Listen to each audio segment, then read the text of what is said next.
What did I teach you? You are Duke of New York. You're a number one. I can't hear you. You are the Duke of New York. You're a number one. Peace, everybody. Can everybody hear me? If so, just type it into the chat.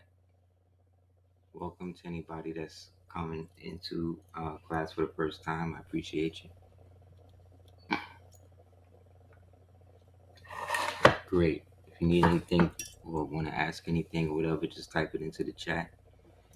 I got to keep it muted because sometimes the reverb with this go-to meeting sometimes be too much. So just so that way everybody can be heard, you can just type it in the chat as we go along. Yeah, so peace. Anybody have any questions about anything before we want to get started?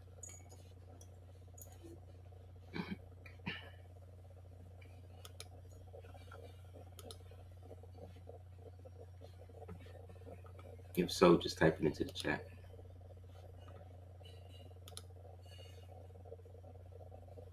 Let me get this stuff ready.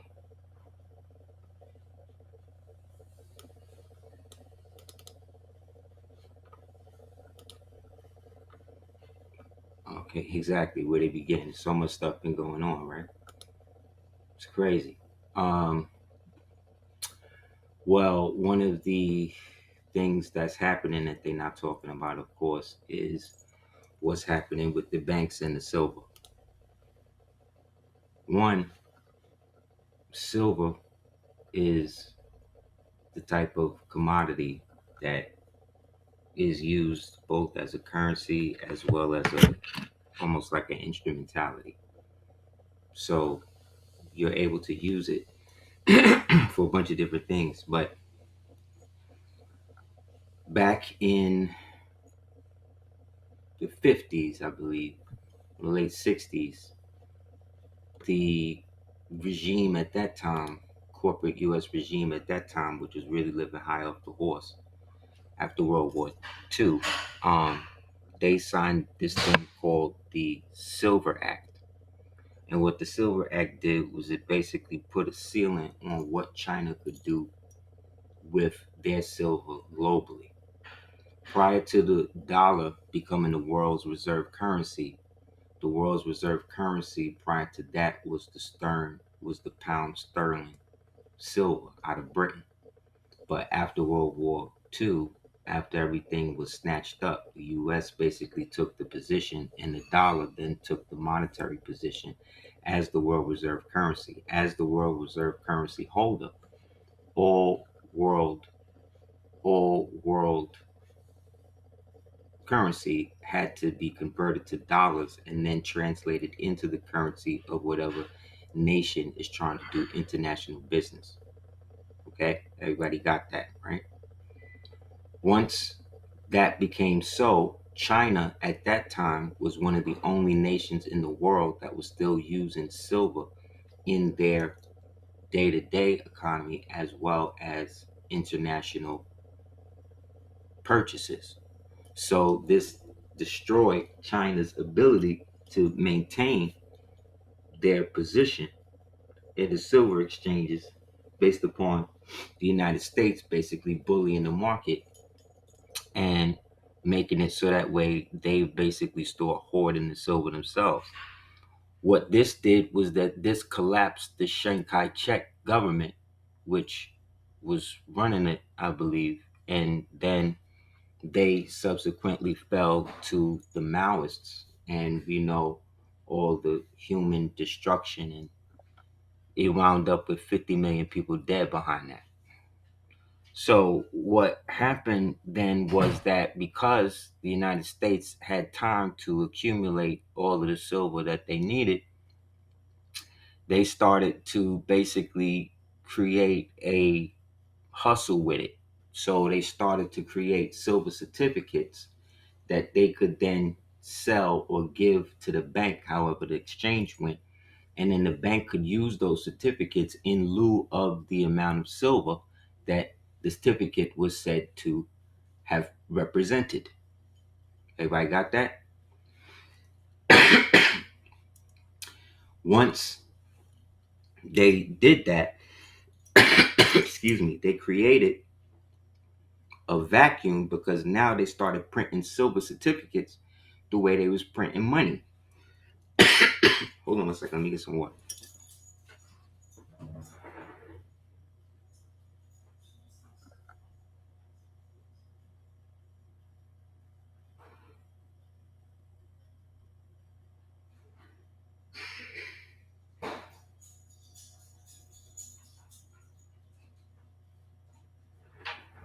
So they was printing the certificates like they was printing fiat currency. But due to this led to a bunch of speculators who then started to print counterfeit certificates off those certificates. You understand? And then started using those in commerce back and forth with the banks. And then pretty soon, everybody's using these flimsy silver certificates to basically hedge how much then they could put out in the form of loans and things like that. So God forbid somebody actually call in a note for the silver. Now the banks, you see what I'm saying, is in a precarious position because the silver that they have in the certificates don't match the amount of silver that they actually have on demand. You understand? So jump ahead now to this time. These scams have gotten to the point that you can't even underwrite that stuff anymore. You can't really detect where it's at because there's really not enough. So the banks the other day on Christmas, they had some secret call. It ain't secret if we know about it, but there was some sort of call allegedly that happened in which they basically reached the point know that they've gotten to the point of no return. And the fact that they basically got to beg China not to call in the silver note because what China started doing after 2009 was they started to basically started to slowly extract silver from all of its commodity partners throughout the world to the point now that China has 50% of the global silver market. United States, let's say, potentially has the other 50%. But in that, what they've been doing is in their country, they have been basically holding the silver and only putting limited quantities out in the general public, which means that they're actually using the silver for their own means as opposed to selling it, which then drives the price up. You understand? Which drives the price up for those that want to have access to that silver. Let's say over here, they got to deal with United States brokers. But remember, the United States brokers are dealing with brokers who are dealing with silver certificates that were backed by the bank who knew that these certificates don't have enough silver to cover this whole thing. So a couple of months ago, they reached the level of 67% in a negative favor on their side in terms of silver quantity. This is where the 6767 thing started popping up. Remember everybody's talking about 6767? This is a code. They basically they use their puppets and industry to give each other signals in the market, right? But they can't always do it in the market. So what they do is they use the public media to be able to give signals to each other, you see what I'm saying, as to what's happening. Because remember, they can't use emails, they can't use that type of shit because they all being surveilled, because they all are committing treason, you understand? So they have to give each other messages, like how CIA would put messages in the Village Voice or the New York Times, and then if you was an agent, you would basically go and pick up the Times on any given day, and then you would basically get the paper, and then let's say they say, okay, well, you might want to look into the sports pages today, right? So then you go into the sports pages and then you start to circle the first letter, right? And let's say it's a story about Michael Jordan. You would basically they would read it and then it would basically circle the first letter, right, of each sentence, right? And then put that on a separate paper and then basically get their messages through that. You understand? And then put it together and then get whatever message they need to do whatever. So the 6767 shit that they was triggering these children with was basically a way to get out that they had passed the 67 percentile mark, which means that if they get to 75% negative, that would then be the end, because then everything would collapse, because again they don't have enough of the actual silver to be able to perpetuate more in that market. But that market is a strategic market nowadays because of all of the stuff that they're using silver for. You understand? So you don't have enough and China has it. This basically gives a run then on, could create a run on the banks where people want to get their stuff redeemed. But if there's not stuff to be redeemed, what are they going to do? So this is where the whole Genius Act digital Ponzi scheme thing they're trying to do, where they're trying to convert all the money into digital stable coin and this, and that. So all of that happened while the Epstein files was coming out. You see what I'm saying? While everybody was doing analysis to that, this now is moving forward. This is them basically realizing if they don't do something and actually pass that 75%, that's basically it. It's no longer a depression, recession, inflation. You're dealing with total collapse due to people running on the banks and people, you know what I'm saying, knowing that this is actually real. And so this is why they want to transition all of that debt, because now that's all debt. You understand? That's all debt and it's fraud. So how do you, one, extract the debt out of that, and two, create the system? This now makes China and them look more plausible and more reliable when it comes to international business. You understand what I'm saying? Which then unseats the United States as the, let's say, world reserve currency through the dollar, as the, let's say, the public joint. But in private, everybody's dealing with the brick stuff or the China stuff. You know what I'm saying? Because that is seen to be more reliable. Because you don't got to worry necessarily about China. Like with all of the stuff China is doing in Africa, for instance, by putting them in debt, giving them all of this money, knowing that they can't run an infrastructure, stuff like that. Um, you've never heard of China actually like literally like moving their army there to control the African situation. You've never heard that. They still basically allow the governments there, even though they're in debt to them, to at least assume the position of authority, because it's still these other people country, because China doesn't want to be seen as imperialist. You understand? Even though it doesn't want to come off the way the United States is. That's what's happening. They're trying to play off how the United States is. And also remember, most of the US Treasury bonds that are being bought were being bought by China. They literally a couple of months, weeks ago, stopped buying the bonds. So what are they going to do with all of these bonds they hold? You understand what I'm saying? So you're looking at a long-term situation of transition in which the United States now has to retreat back within itself, which is why they're talking about breaking away from the EU, breaking away from all these different people and focusing more on the Western Hemisphere. Because they're trying to create a homogenous situation where they're able to maintain a certain degree of control, at least until 2030, 2035, because that's really their projected end. That's why they're so fixated on it. They want to have some sort of system in play to create what they call a COG. COG is short for the continuity of government. But see, the problem with that is that that alone within itself is illegal, because the government can't exist if the people don't.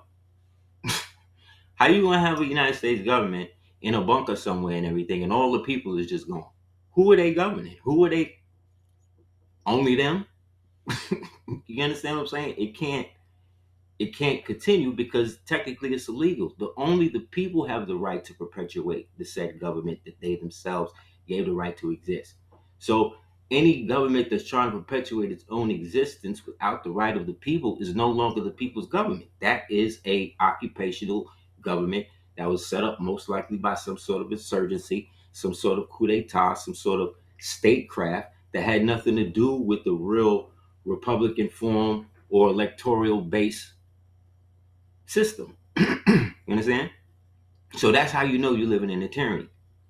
If the people who are running the government are always paying somebody else who have nothing to do with the government and then empowering them to have power over you when you elected them, they're basically just creating a proxy. They're ruling you by proxy. You hired them. Now they hired somebody else to do the job that you hired them for. How that work? You didn't elect them. You didn't elect this person they hired. You elected them. So technically, only you have the power to empower anybody that they empower. So how can they stay in power if you've no longer empowered them? This is why you see all of these governments around the world collapsing right now, or seemingly to collapse. You know what I'm saying? Some of these so-called revolutions are color revolutions because we're not there. So we can only look at what is being perpetuated by the so-called media. And all of the media is bought, paid for, and corrupt. So it can't be trusted in the traditional sense. We just have to look into and then beyond what it is they're telling us. And it's got divine the truth by what isn't said. You know what I'm saying?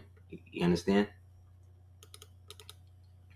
So also, anybody that has had silver or has silver, something like that, if this thing goes critical the way it is, you are now a multimillionaire. You understand? Kind of overnight, like, because if it goes past 75%, you're talking about silver being $100 a gram. What? That is crazy. That's where it's headed though. So if you have that, you understand, you're pretty good. And then if you're in good standing, meaning that you have your own trust, let's say your trust owns your silver and all of that, that's even better because now that is what funds your trust. Because you can make a silver certificate of your own that you can verify because you actually have it. You understand? And deposit that as a stable coin or whatever the hell else they trying to do that on your own wallet. You see what I'm saying? Those people deal with crypto and all of that. You don't deal with the exchanges. Cash App, Robinhood, all of those are exchanges now. You understand? So if you have something on there and they have a wallet and they're holding your so-called crypto money or whatever, if the exchange hits bottom or rocks out or whatever, they get to hold your stuff because that's technically still their wallet. You're dealing with them as a proxy, as a hoster. But if you have your own wallet and then you have your own way to do your own exchanges, you see what I'm saying? You can back what you already have because it's actually yours. You understand? And nobody can say that it's not because it's verified by what you actually have, which then again makes you not only a creditor, it makes you have lawful standing and you have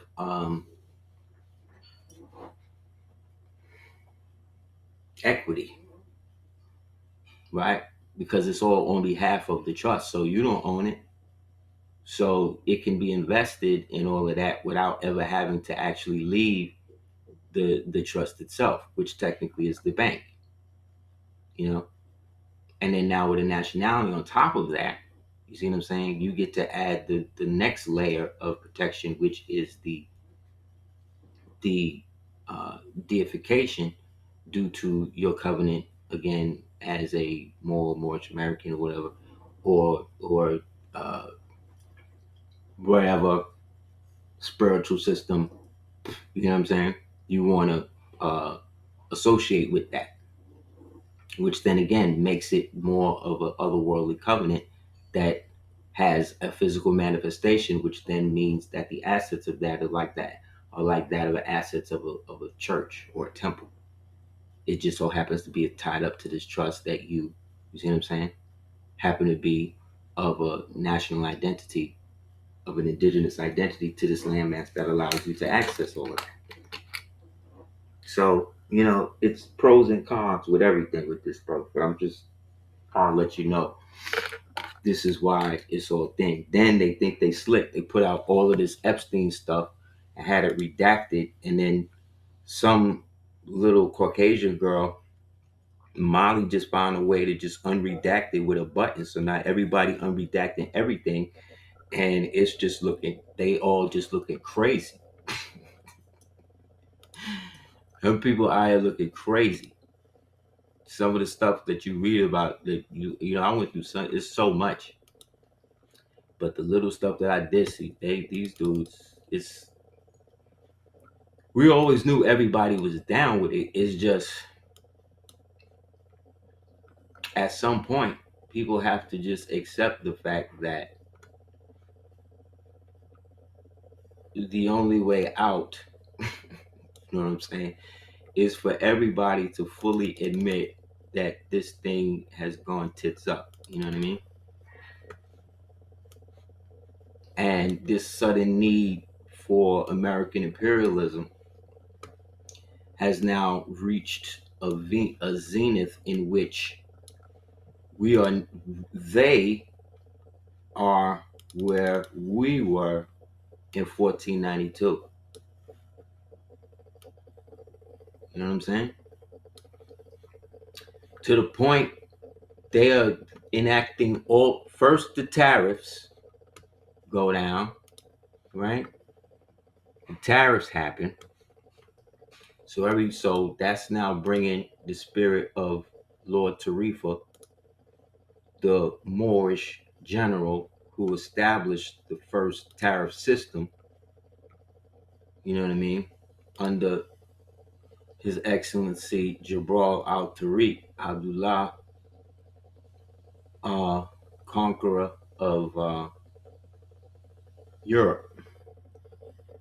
So they initiate that. Then they start seizing ships. Who that sound like? Where do you think they get that from? Who was doing that? Who was seizing ships on the high seas and then demanding ransom? That sound familiar? These niggas is not playing. The coked up war general they got, war criminal they got, Hegseth, that's his name. The Templar dude with all of the Templar crosses on his body and stuff. That dude's wild. They got him out here seizing ships. They done seized the oil tanker. Then they seized the oil tanker, and then they seized the Iranian ship. One with a helicopter, one with a battleship. You know what I mean? So what this means is they're desperate. You know, they're desperate. They don't have a means of producing, because when we was on that level, when we was doing stuff like that, you gotta understand treaties back in the days between us was and what we gave to those that wasn't a part of our confederation or empire or whatever was drastically different than how it is now. You understand? So back then you would have a bay or a day or whatever, and he would demand tribute from a European trading company, and then he would get tribute from them. But at the same time he's doing that, you might be a pasha from Persia or something, and you want something to do it. And now he got to pay him. And then his cousin find out about that. Now he call you, you got to pay him too. So you see what I'm saying? It got to a point where the only thing you could do was fight back, because everybody's trying to get a piece of what you got. You understand? And this is us doing this to us, right? Where I might be a Moroccan pirate, and then you might be a Dutch merchant, which is a pirate. You understand what I'm saying? And we might be in league with each other, might have a treaty with each other, but then we might have a side treaty. You understand what I'm saying? Because we wrote the treaties and gave it to who we was enforcing on. And then if they didn't want to do it, we would then enforce what's called the letter of marque and reprisal. Okay? Letters of marque and reprisal are given by, again, the sultans, right? And the so-called kings. So when you see stuff like this, right? What does that say? Patriots of the Caribbean. Senator Mike Lee bill authorizes privateers to combat cartels outside the U.S. borders. What is a privateer? A privateer is someone who is given a letter of marque and reprisal by an imperial house or lord or merchant house or international holding company to protect or seize ships on the high seas under admiralty. So what he's saying is that they are giving Americans, right? Me and you, if me and you got a boat, right, and some guns, right, we could get a letter of marque from Donald Trump. Do you understand what I'm saying? And get on those boats and go into the waters, in whatever area it is, whether it's Venezuela or whatever it is, and seize ships on behalf of the United States of America and receive half the spoils of whatever it is that we seize. What is that? What kind of law is that? That's Indian law? That's what Indians do? That's what Indians was doing? What kind of law is this? This is old Moorish law. This is old Moorish law under the laws of the old Moroccan Empire. Y'all, that's what they're doing. They're doing it in real time, right? When we did it to the point that Jefferson and them had to send fleets over to shut it down. So they are now in the same position. When you read the Supreme Court, Justice Marshall Harlan on Downs versus Bidwell, 182 United States 244 1901.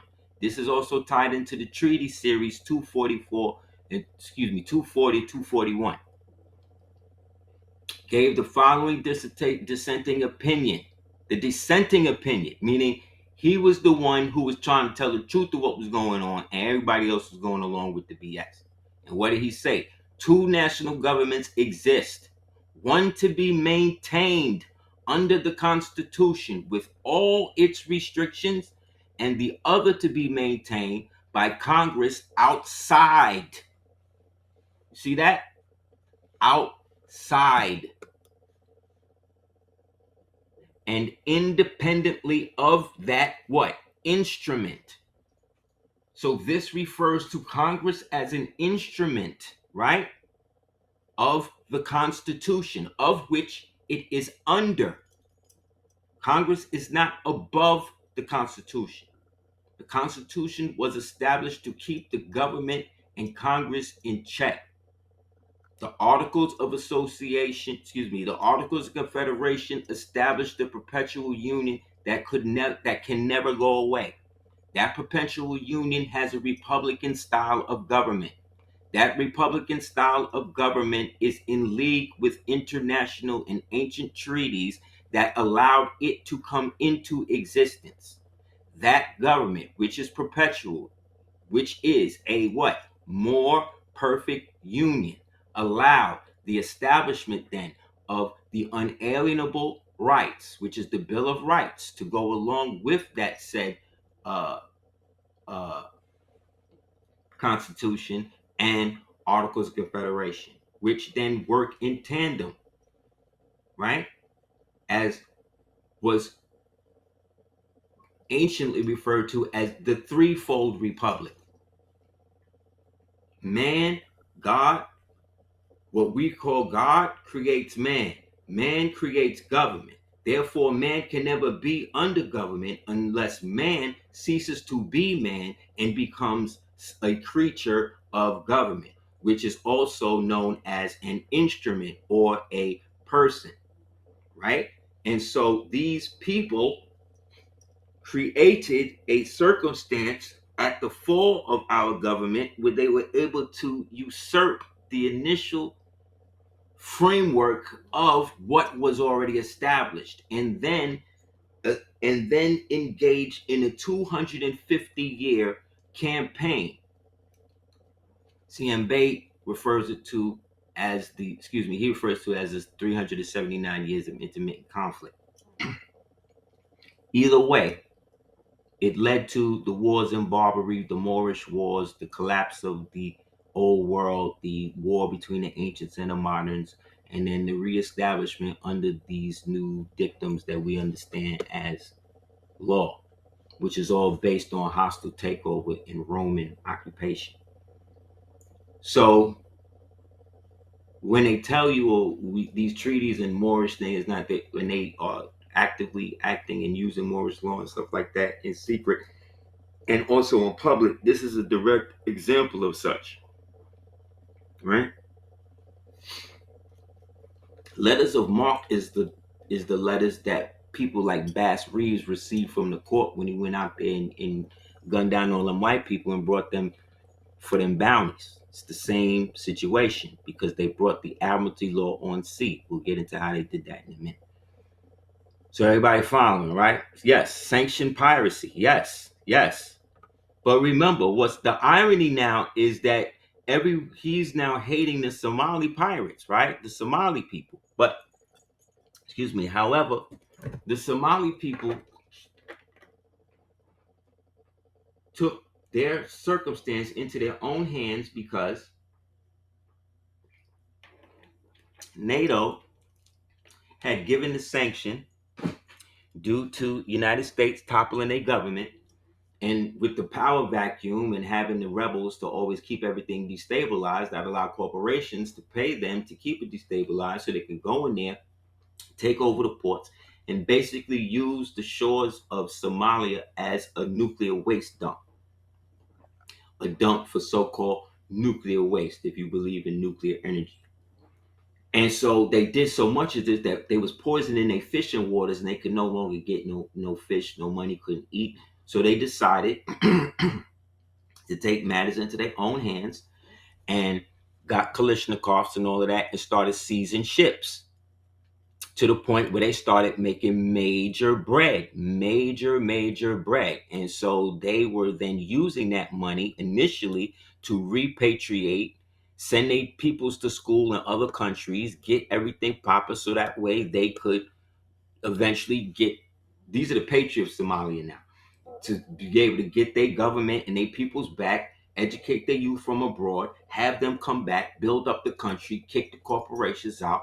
And allegedly it was a plan that was going to take at least 25, 30 years. Everything was well and good. But what happened? CIA came back in, Mossad came back in, and they found people who were morally not as connected nationally to their people, gave them money, gave them more arms than the pirates in them, and then worked on the UN side to basically create sanctions to further deplete Somalia and all of that.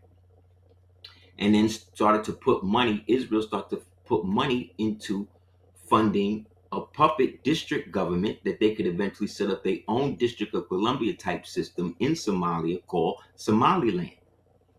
Why? Because the Houthis in Yemeni is whipping they behind. The Houthis is putting a hurting on the so-called Israelis to the point that they had to get they attack dog US to go and bomb them and stuff. But it don't matter. They still putting in dumb work. You understand? So they need a beachhead to be able to get closer to them to shut them down from destroying Israel. So naturally they get to sell out Somalis, right? Who they already paid off to get rid of the true patriots, and the true patriots that was able to still be around, they ran them out the country. So all of them wound up where? In Minnesota. So they decide what? Instead of doing, going back home right away, we'll establish the beachhead here, get all of the bread and the money and stuff here from the people here, and then eventually get into government here. And then we can use the United States government through legislation to then go in and do what we want them to do. This is the immigrant hustle. This is how everybody comes up off of our vacancy, because all of this is illegal, because it's all happening. All of these executions, all of these executive orders, all of these laws, all of these things are being perpetuated by people who are functioning from vacant offices. None of these people are lawfully elected, because remember, guys, we walked out of the whole thing in 1861. Excuse me, I-861. We walked out of the Congress, and thus the United States ceased to exist. That is a legal fact.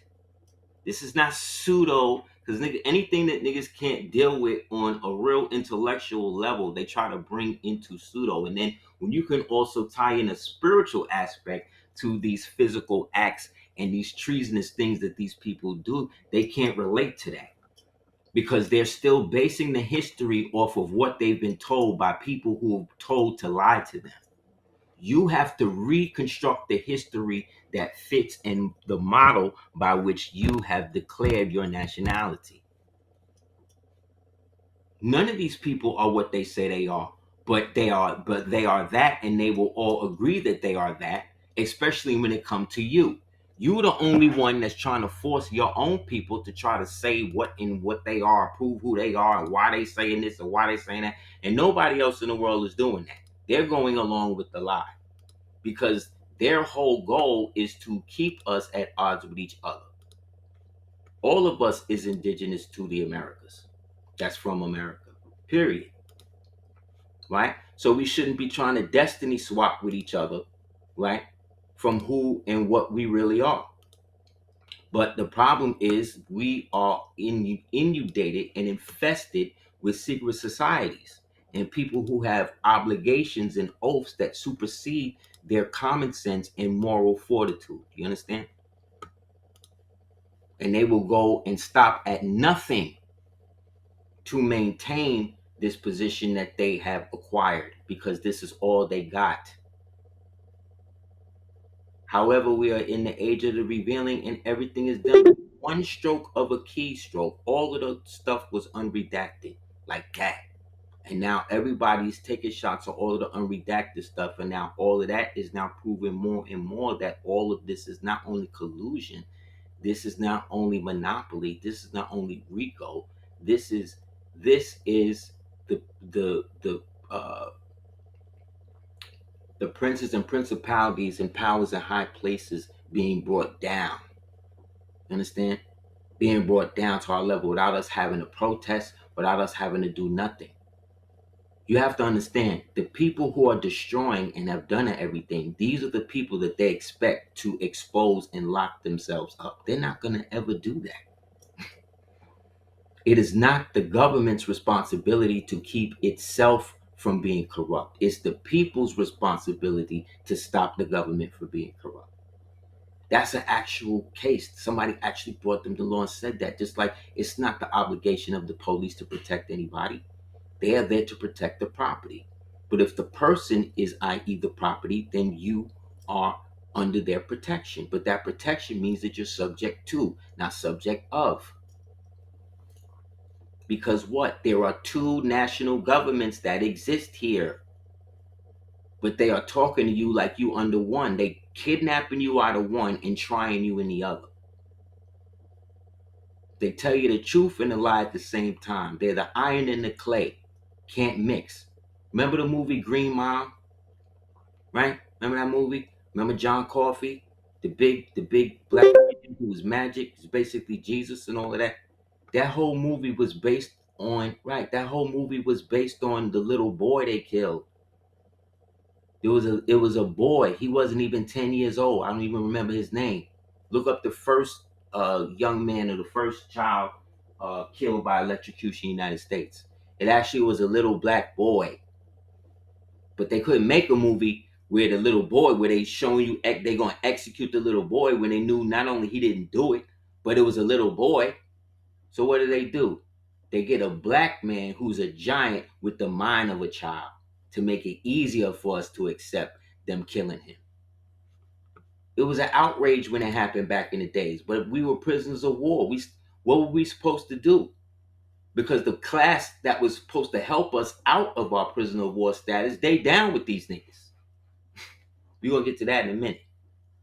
George Stinney, thank you, more. Islam, brother Dan. R.I.P. the little George Stinney. You have to understand the whole thing that they got us under is different forms of sigilmancy. It's necromancy in the form, okay, it's admiralty law, which was the law of the sea that was brought on land. That happened after 1871, when the British naval officers that was left over as insurgents from the War of so-called I-812 got together with the Sons of Liberty, who were esquires, who also got together, financed by the so-called Chabad Jews, who were the pre-Bolshevik, post-Khazarian mafia, right? These niggas got together along with members of the Prussian and so-called Roman Catholic families, aka the so-called black nobilities. They all got together and they created something called the British Accreditation Registry. The British Accreditation Registry was founded again to create a monopoly in the bar system. And what they did was, is once they lost the so-called war, they won the insurgency. So by 1871 to 1899, this is now when we start being put in basically on the road to internment. This is when they established the eugenics programs that became the basis. That became the basis for what became the Nazi program. Okay, look up the eugenics program. It started in America, started here. And once they initiated that program, they started to work against the prisoners of war and those of us that still had our own stations, meaning our own portions of the country that weren't under occupation still. And so we call those Black Wall Streets. We call those free black towns. We call those all of the names that they called it, but that's not necessarily what we called it. Okay? But this is what it came to be known as in the annals of the United States government, and that then became the basis of how they would then deal with us by getting us to adopt what they refer to us as, so that way we fall in line with the instrument. We fall in line as instruments because we're going along with the designations that they created, which creates the jurisdiction, you understand, that technically does not exist. However, because we are prisoners of war and because the sellouts in our community, the talented tenth in them, they were the ones working with them directly to do that. So Spelman College and all of that, that was a seized Moorish palace that that General Howard took over, and it started to implant and put people who look like us, i.e., the prisoners of war, i.e., the contraband, i.e., the black captured Union soldiers, right, as re-education. Those of us that's left. The ones that didn't, that's where all of the children went. Then Mr. Rothschild's wife, Miss Spelman, they took over a castle, whatever there, and then that's where they started sending the girls. But they made sure that they were all under what? The Divine Nine system, which is the Hellenistic Greek idol worshiping satanic system that then would disassociate them from the rest of us. You understand? And then we'll create a perpetual system where that would eventually lead to integration, which would then get us to abandon our natural inclination to reestablish ourselves in our own country, which was then exacerbated by the immigrant influx through people like Marcus Garvey and these type of people trying to get us to believe that we were all from the continent of Africa, when at the time he's saying this, most of those countries in Africa are under the colonization, right, of the so-called black nobility that's using white people as proxies to rule over them. Then when those white people get enough bread, they blackmail that so-called black nobility, Idi Amin, Nkrumah's father, them type of people, the people that helped them kill Patrice Lumumba and Steve Biko and the rest of them. They make sure they all marry Caucasian women, and they banish them from Europe, where now they got to basically live in Africa as Africans. But because they look black, right? They integrate perfectly, and in that, then they then start to do what they was doing before, start to inject their so-called black European mind state into so-called their traditional tribal African politics. But Pan-Africanism, we all together, so we all got the same agenda. No. Why do you think all the African leaders bank in Europe? Why do you think they always go to holiday in Europe? Why do you think they always leave the country? Their children would have asked them, why all these people leaving their country in ruins to come here and get the benefits that's supposed to be left for us as the prisoners of war, relabeled as enslaved so-called African Americans, which again is an oxymoron, which was initiated on top of us by an Indian. Yo, it's crazy. It's crazy, bro. An Indian. Who's that Indian? Jesse Jackson. Jesse Jackson is an American Indian. And this nigga is the one who hijacked the movement, because the original movement was called the Rainbow Coalition. And that was initially melanated people who were indigenous to the land. So he hijacks it. He lets the Jews and the gays and everybody in that, because now he needs you to think that that's what it was always about, but it wasn't. That's what he made it, because he was promised to be the one after he helped get Michael out the way. Why? Because he's also a Shriner. You see what I'm saying? He's also a Shriner.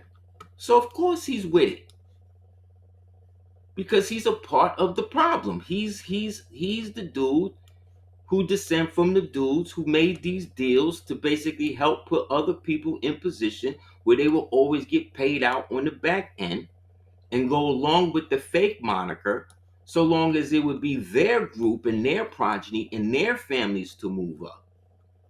You understand? So long as it wasn't you. So they got these Moors to give up their nationality, to put on regular suits, right? Take off their crowns, take off they standing, because these are the people who are the landlords of the land I'm talking about.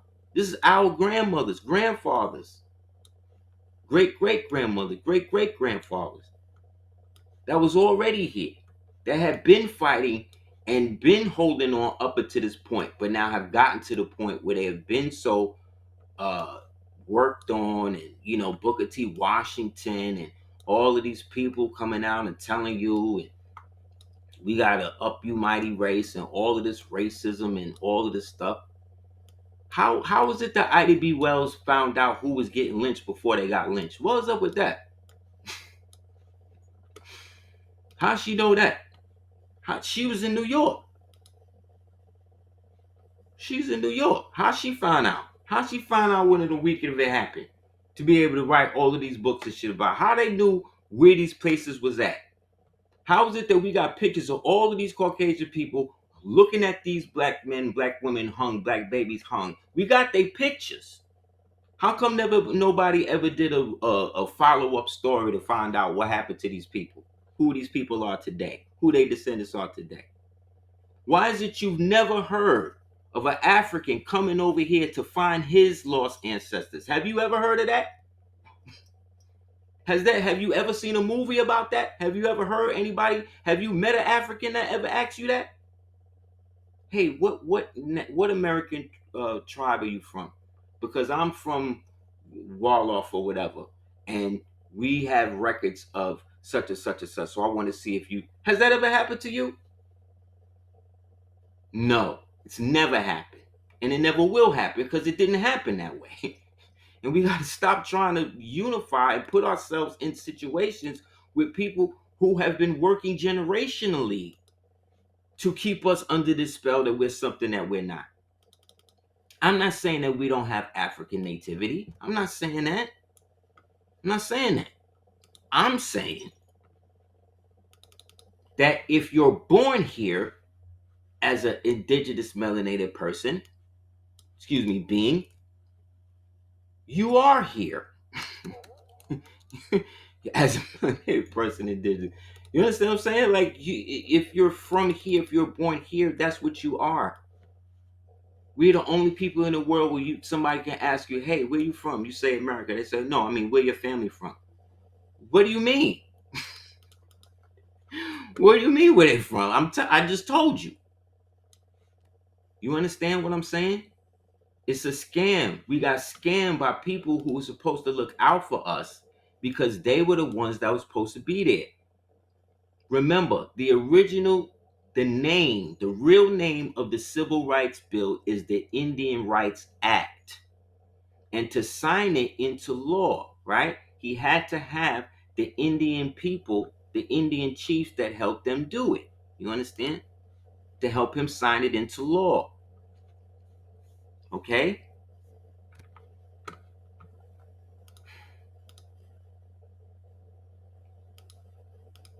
This is an excerpt.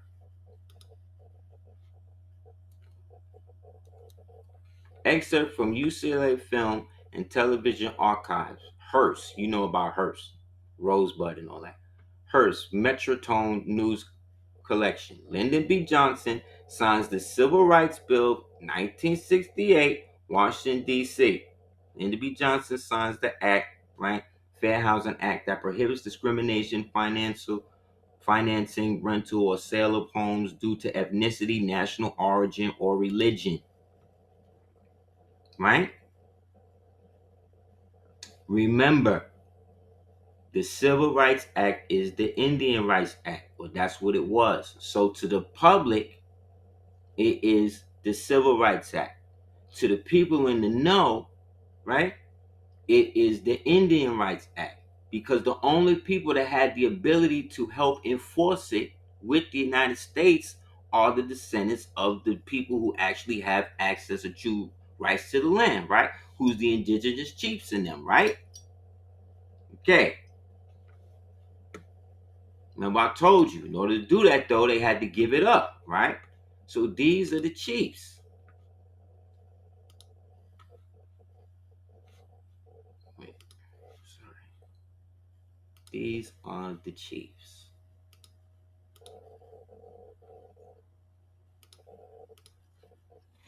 See him? You gotta get these niggas' names.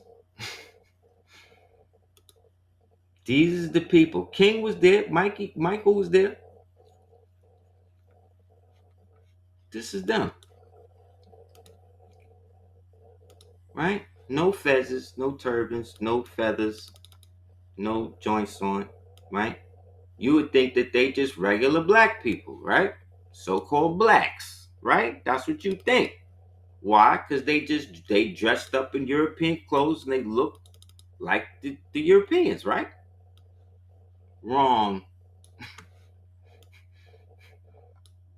Wrong.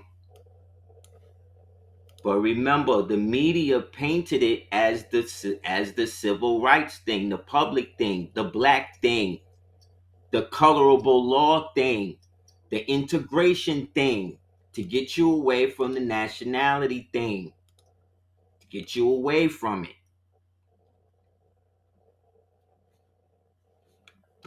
This could be your grandmother, right? This would be your mom's. Yes. Yes. Yes. Remember, Lyndon B. Johnson hated niggas. But what did he say? I could get these niggas to vote Democrat for the next 200 years, right? Because he got the blessing from the sellouts to be able to do it to us. Because the Boule infiltrated these niggas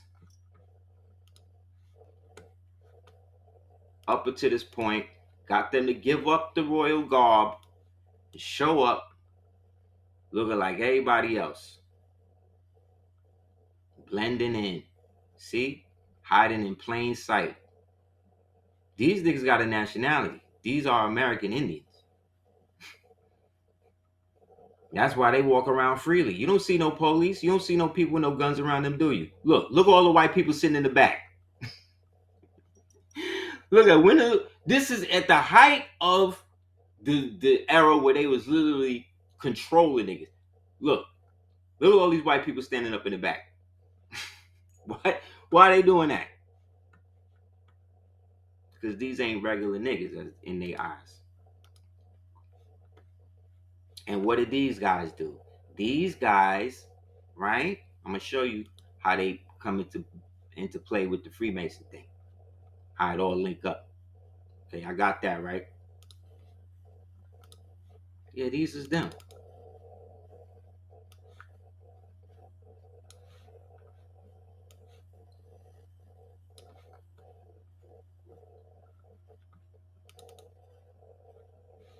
Yeah, all of them together, bro.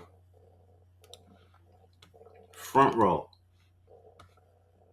Somebody had to die. You understand? The same token, somebody had to get up out of here. So naturally, your boy Jesse wasn't gonna go. Jesse wasn't gonna put his head on the chopping block. He wasn't gonna be the one to wear the tie. So once they wrap Michael up, they help get him up out of here. Look at him.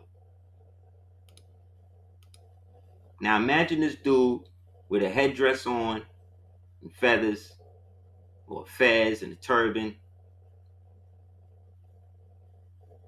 See?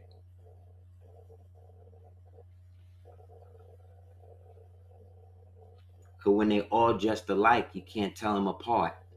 You understand? And now with the narrative going on at the time that this took place, again, you just think these are some black people petitioning to get their own freedom.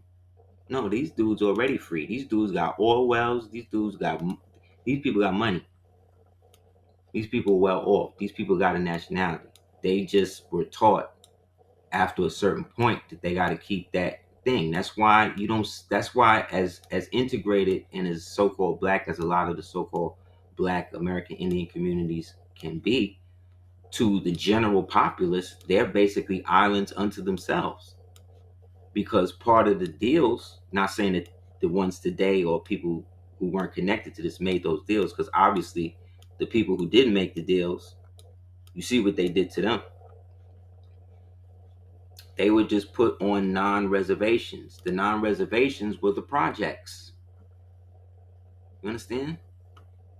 Most of those projects that you think were owned by Jewish people, because they were initially going to be built by those Jews, so that way after World War II they could move them all from Europe and put them into them places. Why you think they called the Ingersoll houses? Like Ingersoll, the same Ingersoll that wrote the book on Donald Trump, Ingersoll? Like, think about it, man. But they always use the bait and switch because they know that we don't know the time, the history. Why? Because the United States itself is a spell. The way that they set it all up as a spell. Y'all seen this before, right?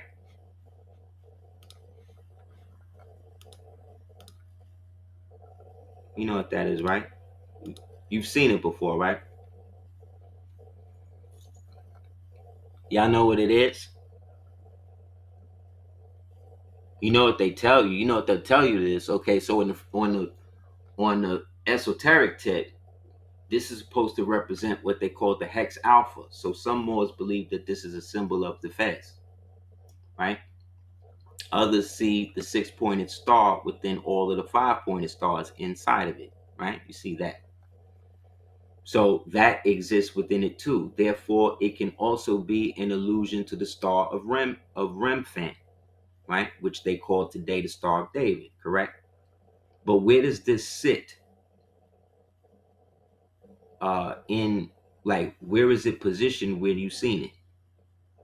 Where have you seen this positioned at? At the top of what? This is what I mean. Like, we as so-called, yes, above the eagle on the $1 bill. That's right, because this is the symbol of the Great Seal. This is on the obverse side of the Great Seal.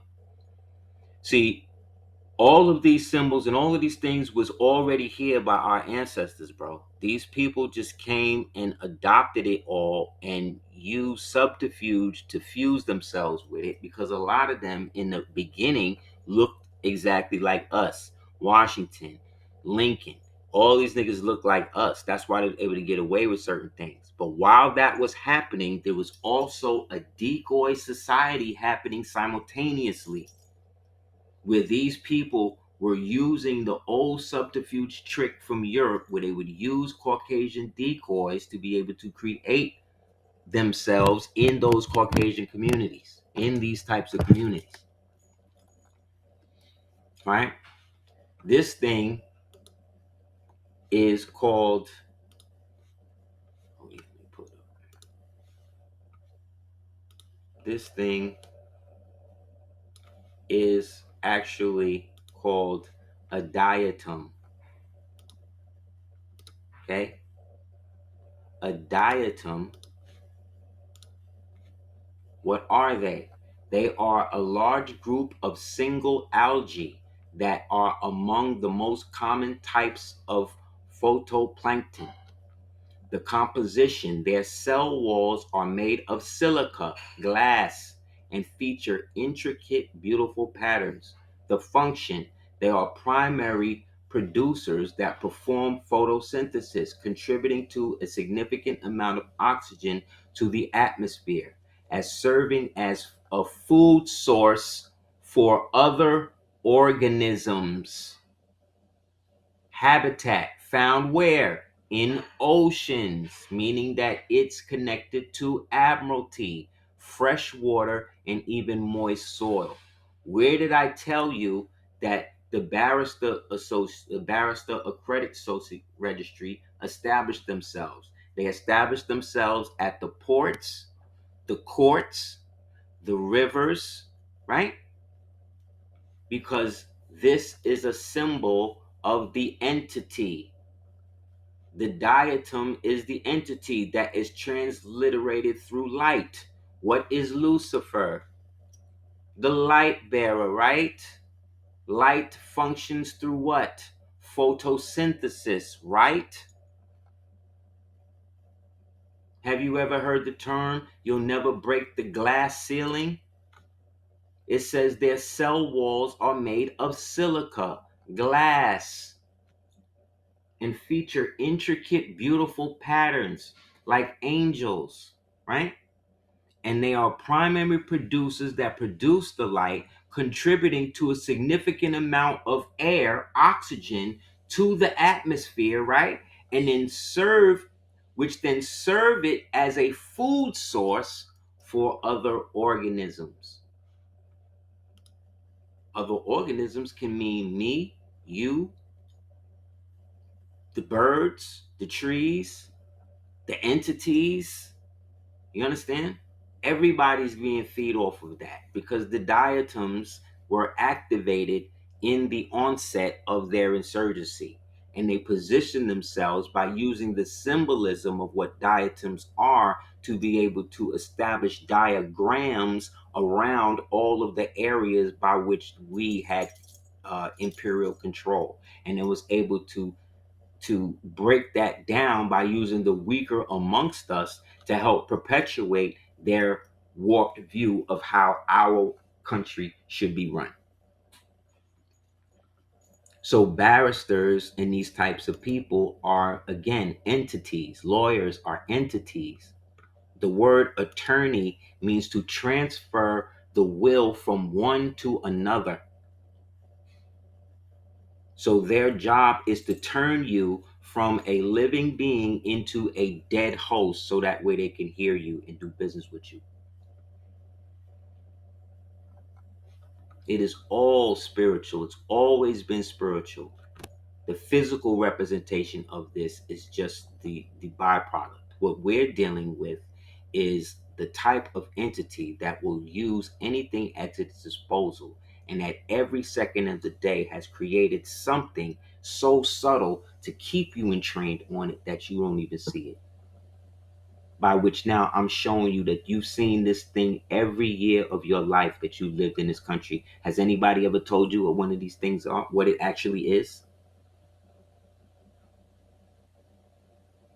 You understand why this thing can't continue the way that they've been continuing it?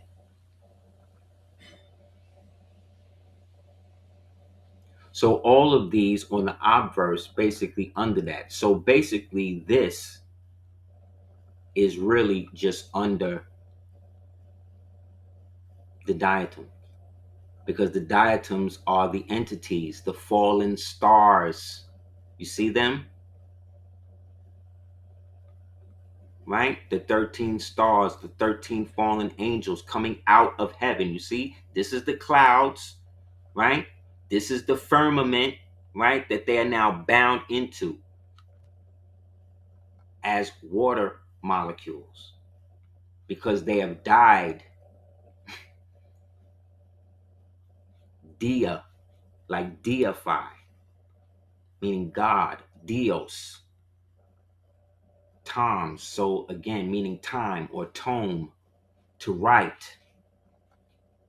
So these diatoms that we are calling demons, that they're calling aliens, that these people are calling that other people call entities or ghosts or whatever, are just disembodied, disincorporated energy that has been used and reused to the point that it no longer understands what it is. Most of these gods and these things that people have worshipped thousands and stuff years ago up until now didn't even exist at the time that they were doing it. But they have now come to exist and believe that they are what these people have dreamed them up to be, when in actuality, they may never have existed at all. So imagine being a god, realizing that you only exist based upon the belief of someone that you have no physical contact with. Imagine that. And then having no connection to a divine energy or source to be able to bring you back to the source, where you're just disembodied, just out here, not experiencing and not knowing what you're dealing with. That's not almost 85% of the people that's walking around you every day. That's what you're dealing with. That's why you'll walk by people and people look at you like you're crazy. They'll just stop and stare at you like, what is this person? Like, they just be staring at you like, what is wrong with this person? Nothing's wrong with them. Nothing's wrong with you. It's the fact that you're actually a living soul. These people don't exist anymore. They don't have a reality in which they exist consistently. And you do. So you don't know what your light looks to somebody that don't have it. You understand? You don't know. And now it's such a day that it's like the prophet said. He said one day the people, allegedly he said this, that the people, women, children will walk around and then see a man and be like, look, mommy, there's a man. They don't know what it is. They don't even see a man no more. Why? So now they put themselves in a position in which now the only way out is men. But half these men done been turned sissy. The other half is in jail. The other half is suicidal, depressive. The other half's a hermits. And then the rest of us that's out here really striving to just be examples or strive to be as good as men as we can be for ourselves or our family. We find ourselves isolated. Why? Because we don't go to strip clubs. We don't go to this. We're not into excessive situations. We may not watch sports every day. You understand? You understand? Like, people are involved with stuff that after a certain age or point, you just are no longer involved with. It's not you or them. It's nothing wrong. It's just that vibrationally, there are those of us that realize that we are here for a reason. And most of us men spend our whole lives trying to figure out what that reason is, to the point that we will sometimes destroy ourselves in fear that, one, we don't know, or two, we do know, but we're not strong enough to be that. Where's the help for us? Where's the support for us? There is none. It's only us. You see what I'm saying? So it's the same thing with this thing I'm showing you on the screen. This is the thing that's running the country. These are the things that's running the country. So they're showing you the spiritual on the top is running the non-spiritual, but both are bound within this circle, which is what? The firmament, the way out. Therefore, the REM fans are the only ones that can perpetuate a way out for themselves, which they can never do because they were never meant to exist in the first place. Yes, connected to the original 13 months of the year, connected to the 13 squares on the turtle. It's all the same thing. This also looked like the back of a turtle, right?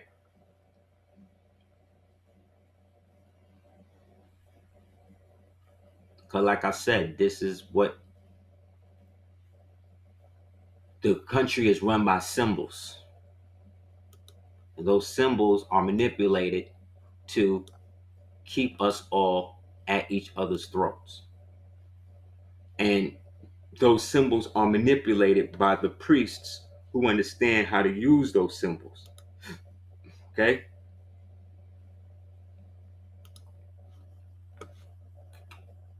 And those priests who are that are usually the people who are benefiting off of all the destruction. And we usually know who that is, especially now. You know what I mean?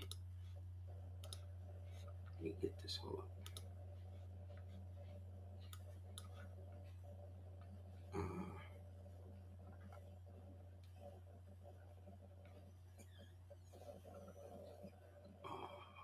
second.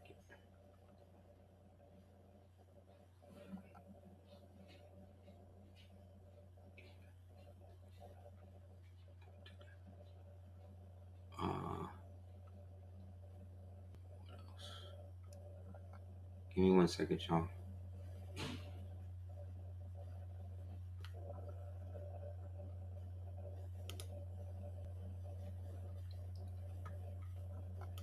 So after a time, when they couldn't get with us, what they had to do was they had to kidnap our women or create schools by which they would convert our women to Catholicism or something, and then marry those women off to the as concubines or whoever else for whatever nobles they were trying to marry into the royal families over here, right? So in doing that, they established a system by which they did that.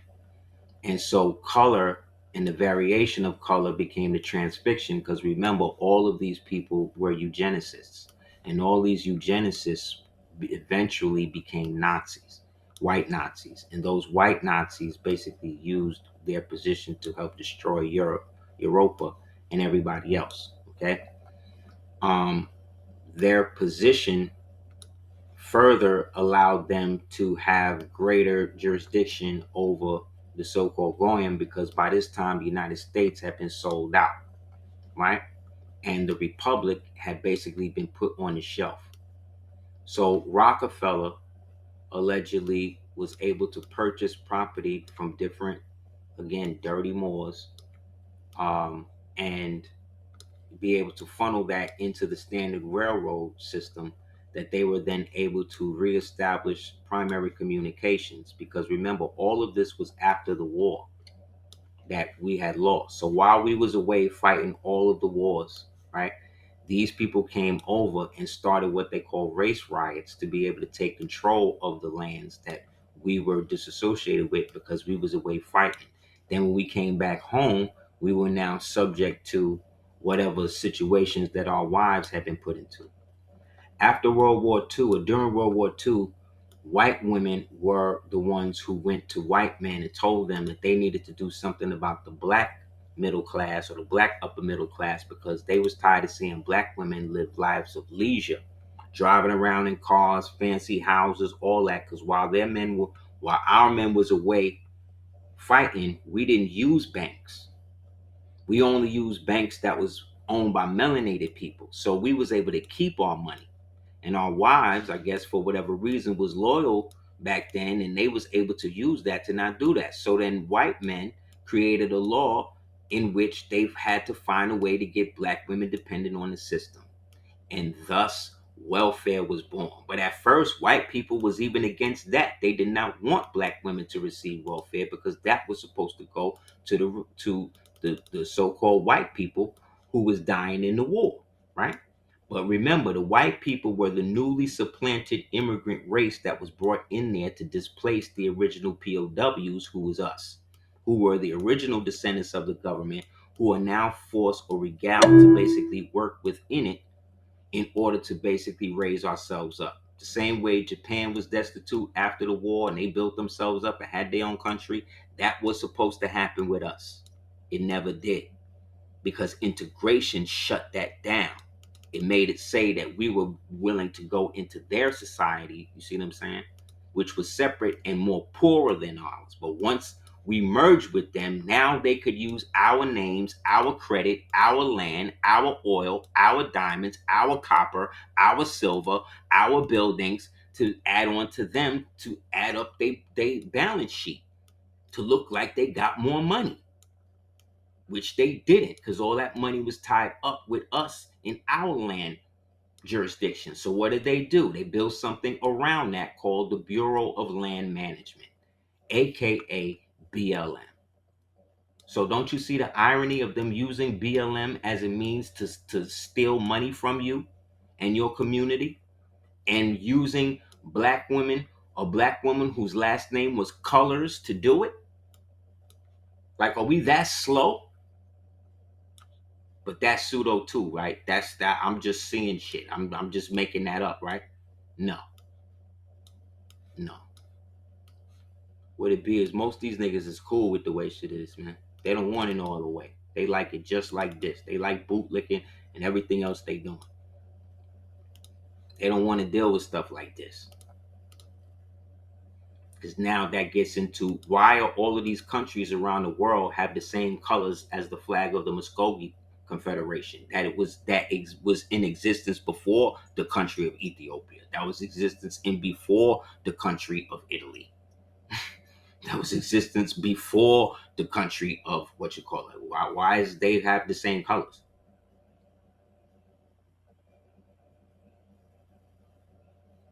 I'm bugging though. I'm bugging that the original flag of the Confederacy of America was a crescent and a star, right? I'm tripping. I'm tripping. Oh, well, that Confederacy was enslaved. Yeah, they was enslaving the prisoners of war that was coming to invade us.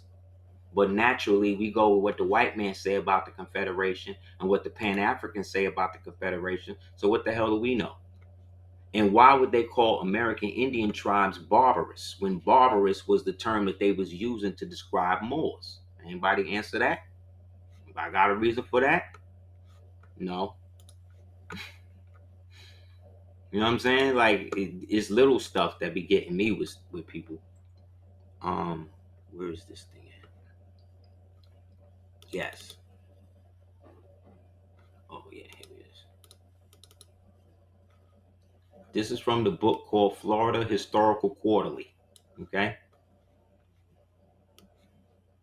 it's Florida Historical Quarterly. You can get it yourself. Matter of fact, I think I got it on the app. You could just read it for free if you want. Um, 1 second.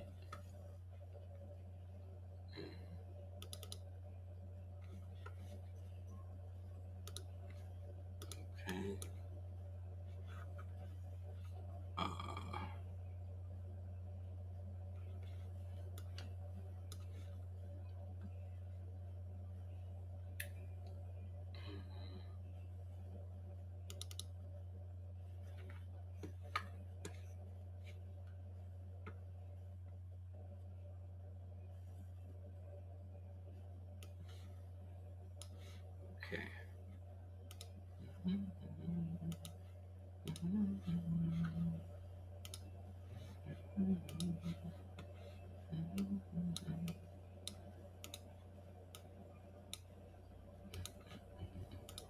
Okay, here it is.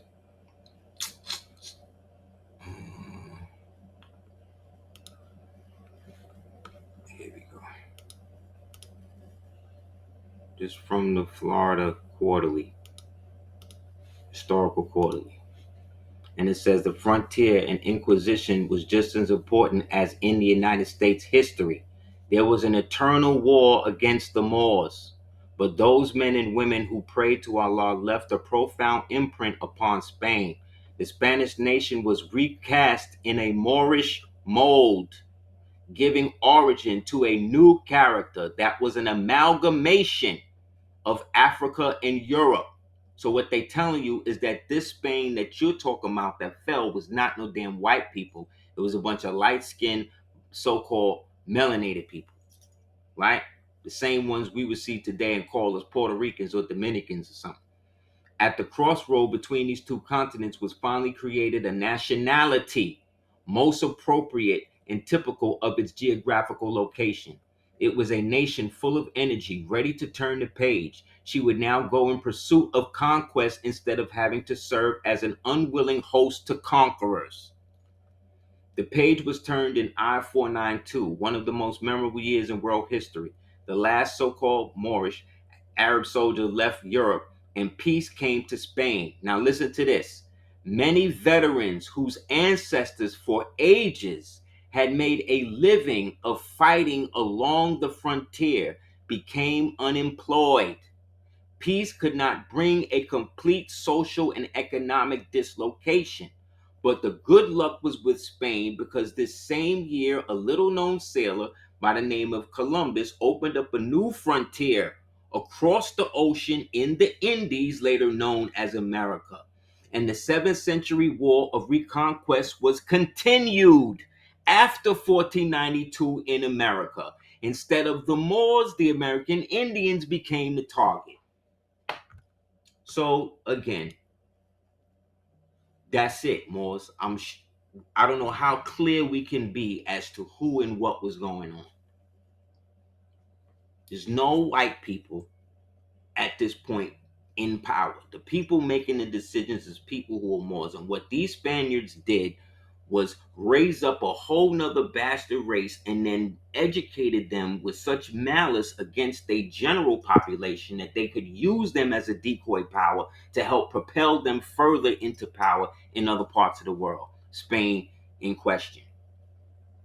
And because they were Romans, they renationalized themselves as Spaniards or as Spain or España, but essentially it was just a new version of the old Roman tactic. The first pyramids of the Yucatan, or some of them are much larger than any found in Egypt that the Cheops not expected. Second, the pyramids of Egypt bear structural evidences of having been modeled on those of the Yucatan, notably one of Coloma, which covers 23 acres. Third, the early Egyptians and the Mayas of the Yucatan had the same system of reckoning time, but the Mayas developed a system that was far superior, which antedates Egypt, meaning before Egypt. And remember, the so-called Maya or Yucatan winds up going and becoming the Yamasi and the Cree, which is why we see pyramids all up and down the Mississippi River and everything else, which, by the way, has receded. You can now walk almost, last time I checked on Google, you could walk across the Mississippi River now. It done receded. So while everybody's looking for the Euphrates to recede, this done receded to the point you could walk out. So somebody need to do the knowledge to that. So again, all of this is based upon their continuous wars, their eternal wars against us.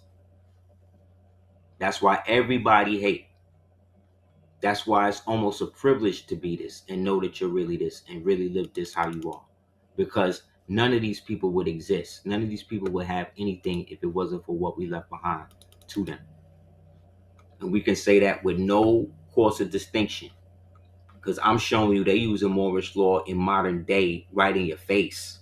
Seizing ships like what? What are y'all going to do? Like this, how this where they at? So if that wound up, things like that led to our decline and our fall. What do you think is going to happen to them?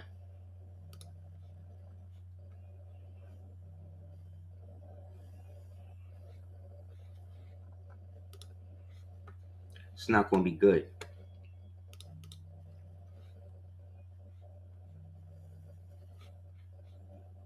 So look,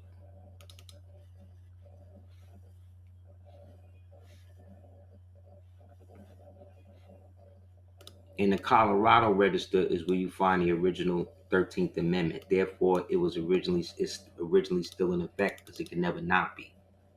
Because like I said, ever since we walked out, and I would say even before, matter of fact, I would say even before this, I would say even before we walked out of Congress, there was no real government. It was still basically fractured because the Articles of Confederation never laid out a president. And when you read the journals of the Congress, you can see where the original writing is and where somebody came and wrote after.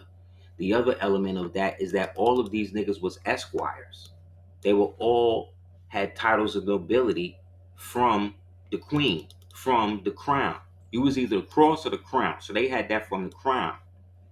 So how could you, as a squire who was connected directly in allegiance to the crown, how could you break away and form your own government and still keep your esquireship?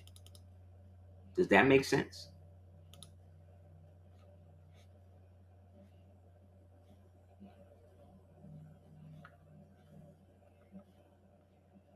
No, it doesn't.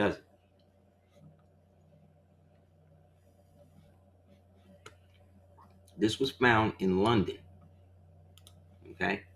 On your left, this joint.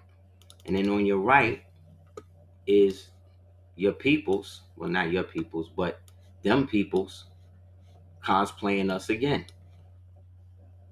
This is a whole sect of them that dress like this. Everybody want to be us, but nobody want to be us. You know what I'm saying? That's the problem.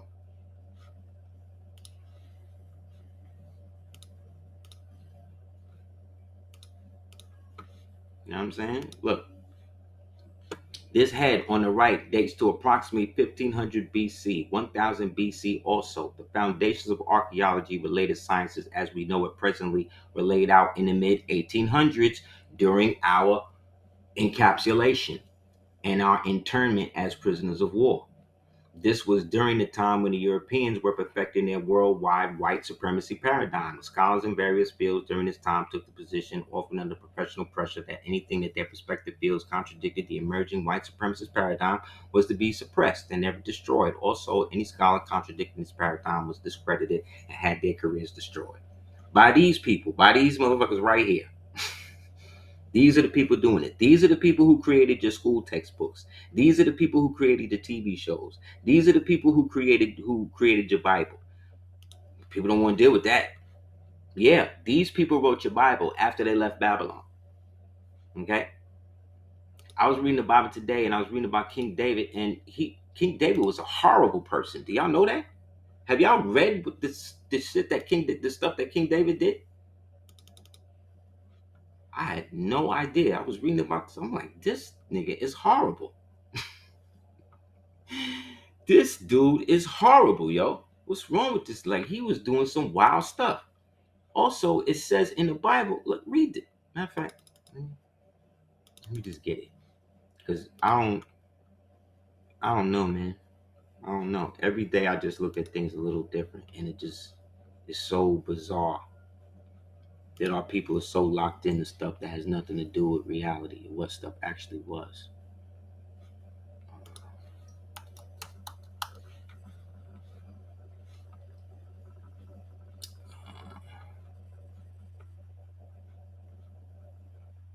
Let me just do this.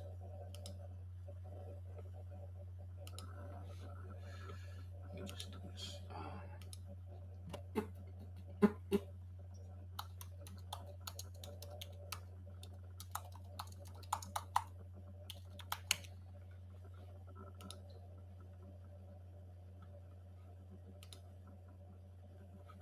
Listen to this. Listen to this. How I don't let the Hebes let the Hebes decide this. Explain this to me, okay? Because this is bugged out, and then we're gonna start to wrap it up. Okay.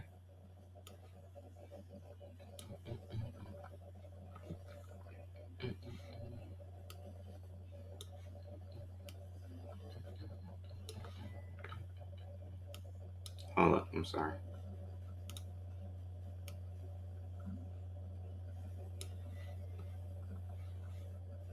Okay. Here we go.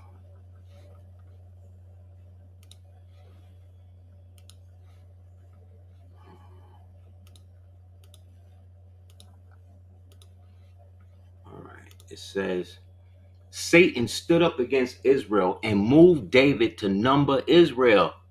So David said to Joab and the leaders of the people, "Go and number the Israel from Beersheba and Dan. Let them know many people are there."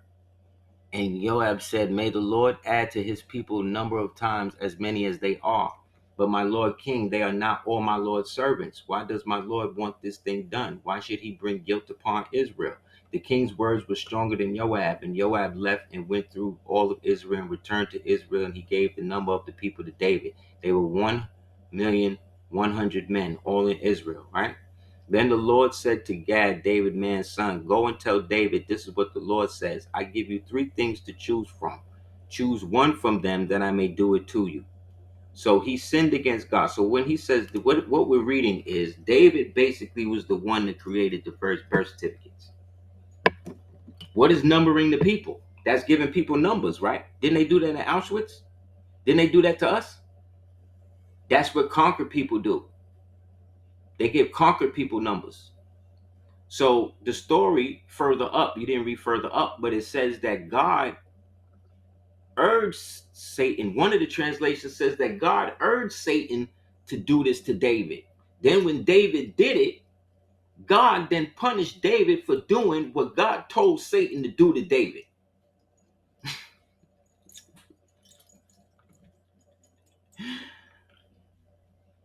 Do you understand what I'm saying to you, what this says? When David saw the Lord had answered, then he gave David the choice of three punishments. But remember, Satan told David to do it on behalf of somebody else. And then when David did it on behalf of that God, he still got punished. But in that, Israel was still now numbered. Therefore, Israel was then numbered under Satan. Do you understand what that says? That's what that says. It says that Satan told David to number them. So David numbered the children of Israel under the auspices of Satan. Therefore, every 101 million of those people were all now numbered as according to David. The king told them to do this for Satan. Therefore, all of those people now belong to Satan. Does that make sense? Am I tripping? Like, am I reading it wrong? That's what this says. So, so So how are these so they are the chosen people? So what this is saying that they're chosen, but they're chosen by Satan on behalf of God. Is that what we're saying? So keep that in mind. Read it for yourself. Go through it yourself. Try to get the oldest version you got to yourself. First Chronicles 21. Read this, man. And then you tell me. Because what this says to me is that the children of Israel were actually the satanic people, which may explain why they keep getting expelled from every nation that they was in. And anybody who then dressed up like them and tried to become them would then take on that. And what I think these Yahudas is doing is that they are basically trying to use the energy of what we have without all of the baggage of the covenant. You understand? So in other words, I'm saying it's a scam. I'm saying Judeo-Christianity is a scam. That's what I'm saying. I'm saying that it doesn't really exist. I'm saying that it was created by the Romans. And those Romans who did it were actually so-called Jews. And those Jews that did it were readers and compilers of the Talmud, right? And in that Talmud, it said that this is what they was doing. That in the Talmud, this is how they was getting down with it. You understand? So I don't know what that says for people who are doing that, because I'm always looking at it kind of crazy sideways anyway, because it seems like all of these religions and groups are basically running the same scam, and they keep using sigilmancy with the symbols to throw us off of what's really going on, who they're really serving. See, the ultimate truth of it all, y'all, in my opinion, is that nobody wants to really, everybody wants to point the finger as to who and what is doing and why it's all messed up and who did it and all this and that and who's in control. But really, more, I don't think anyone's in control anymore. Not the AI, not the reptilians, not the galactic federation. Anybody telling me that there's a group in control of it is a damn lie. Which means you probably spreading misinformation too. You lying, because there can't be anybody in control. Lucifer's not even in control of this shit, because it don't exist the way that you think it do. Lucifer is more at this point is more of a suggestion, more than an individual. There are individuals who play the role of that, but all the world is a stage, and all the people are but actors who have their entrances and their exits. That's the truth. That's why every political figure, every celebrity, whatever, got a goddamn IMDb page. Everyone has one.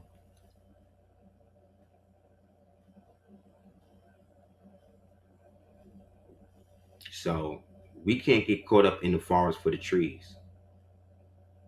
You got to look at it like this: the right brain sees the forest, the left brain sees the trees. You understand? The three brains, because you have three brains, the three brains work in tandem, but when one is off, the other two can falter. The three brains are the brain, the heart, and the gut. When they work in harmony, it's all good. When one is off, it can throw the whole system off. So now that we can all agree that they've been actively trying to kill us for the past 40, 50 years, all we got to do is stop doing the things that they have done to try to kill us. You understand? You see how simple it is? Easy. Easy peasy lemon squeezy. So, like I said, this is the plight that we're finding ourselves in. Yet, if you notice, the more we as melanated people stay out of what's happening to all of these other people, they are literally falling apart. Have you noticed this? Have you noticed the less energy we give into what's happening to every other ethnicity? That it is literally having them crash out, that we're not trying to participate in any of it? Have you noticed that? Because I have. Every other day I'm watching some group or somebody, some poster or TikToker come out and talk about how black people are the original people and how we need to do this, or the opposite, we need to stop asking for delineation and link up with them and some BS like this. It's really getting critical for them. It's really getting critical for them. They finding it hard to deal with the niggerdom, huh? It's good, because all the lies is over. Truth is, we all indigenous to America. That's indigenous to America. Whether I like you or not, whether I agree with you or not, whether you want to call yourself an Indian, a Negro, whatever, I don't care. At this point, I don't care. I never really care. I just care when you try to make it seem like I can't be indigenous because I'm claiming Moorish nationality. And for the past 20, 30 years, all I've been showing is that Moors have a nationality deeply rooted in America first. We're the original conservatives. We're the original Republicans. We're the original Islamicists. We're the original everything, man. I just showed you, like we just showed and proved who was doing what out here with these people.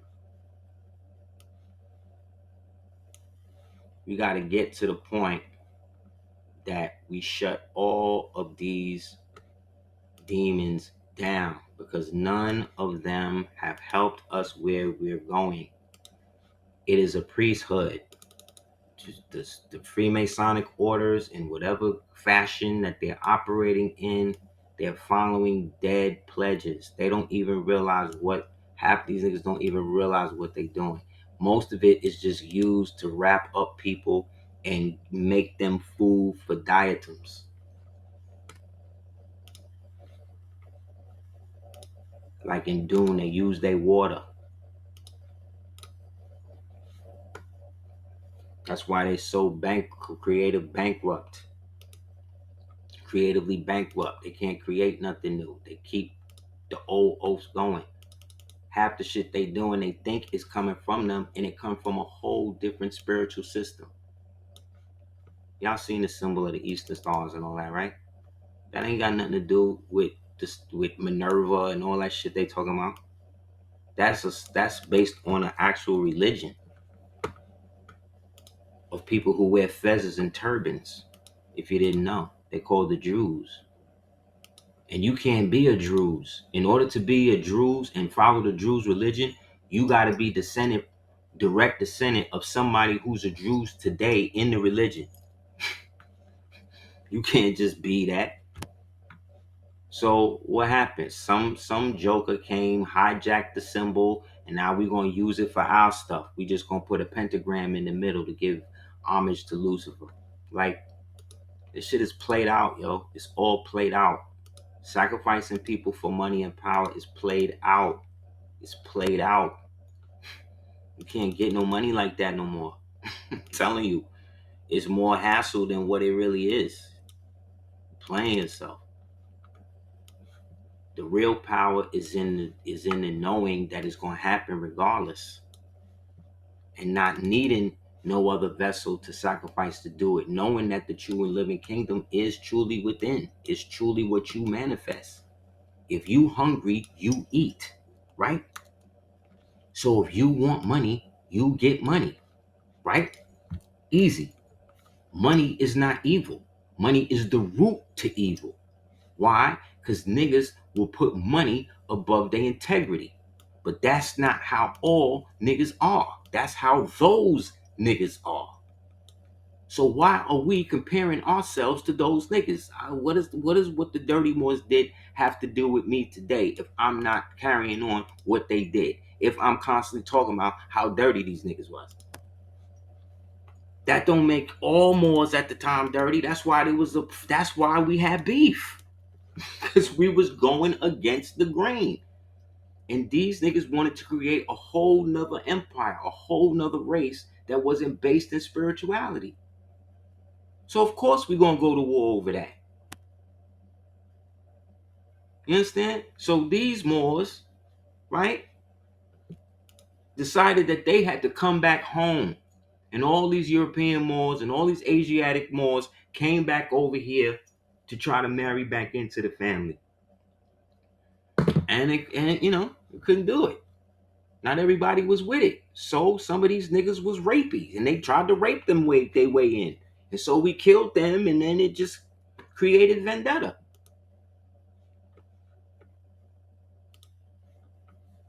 But no, we didn't have to join orders and secret society. That's what got us in this situation in the first place. So how is joining another one gonna help us today? It's not.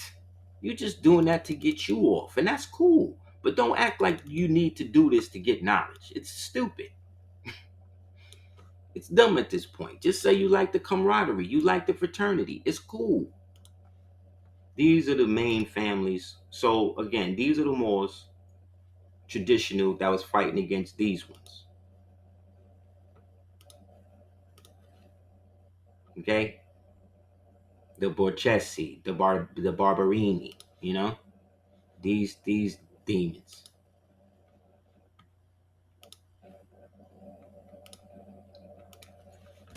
Anybody have any questions?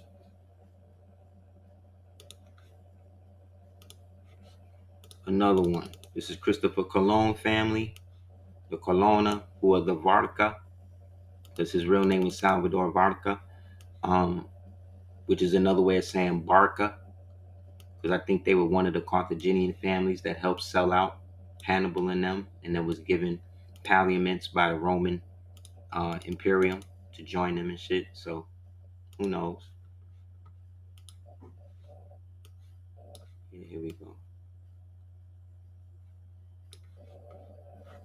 And then we got the Breakspear, who is Bob Marley's baby mom's family. So Bob Marley married into the black nobility line of the Breakspear. That's Damon Jr. Gong. So he's a prince. He's a Breakspear prince on the low. See the spear they breaking is a Ashanti spear.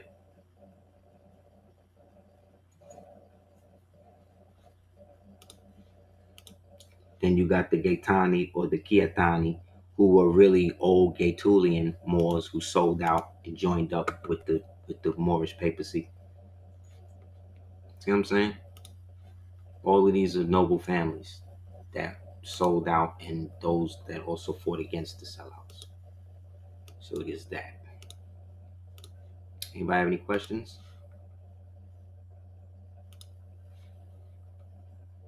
I'll take it out. 1 second.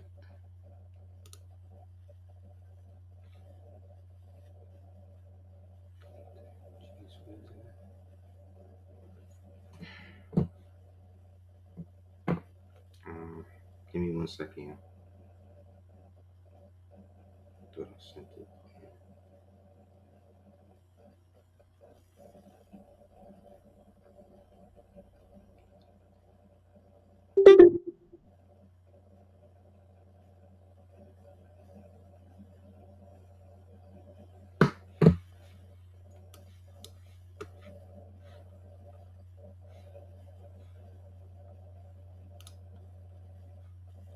Yeah, so all of these people faking, all of them dancers, you see them Indians, them pretendians, and them type of people, it's all fake. They all Siberians and Mexicans and everything else. This has been making the runs around too. The whole native languages that these niggas are speaking, and the sacred, you know, Navajo and the sacred languages passed down from their ancestors, and you know what I mean. Meanwhile, they the same ones telling us that majority of population is all drunks, right? They're all junks and shit. But either way, they've been basically living off of this thing, getting their money. This is the dude. So the scam was they come off the boat from Asia. They take them to the Indian schools and they sit them down and they start giving them the languages. The nigga that gave them and made up the languages was a Jesuit. Uh, uh, Not a Jesuit. This guy right here. Yeah, this has been making the round. So again, they just keep looking stupid, man.